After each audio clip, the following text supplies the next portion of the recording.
জীবনের প্রদীপ নেমে গেল বুলেটের আঘাতে, বুক পেতে দিয়েছিলে জনগণ আমাদের।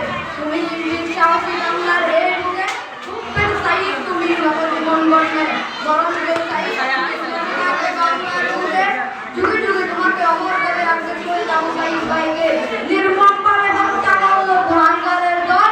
দেশের সন্তান মেধাবী ছাত্র আন্দোলন মুক্তিবাদল পুরা জীবন বেড়েই ফেলবি সবাই নিকবা শাসন চিত্রের মানুষরা করলি জীবনকর দুঃখ নিয়ে স্মরণ করলি বিচ্ছিত বারবার এই যেন হারিয়ে যাওয়া দ্বিতীয় অপরাধ। আসসালামু আলাইকুম ওয়া রাহমাতুল্লাহি ওয়া বারাকাতুহু।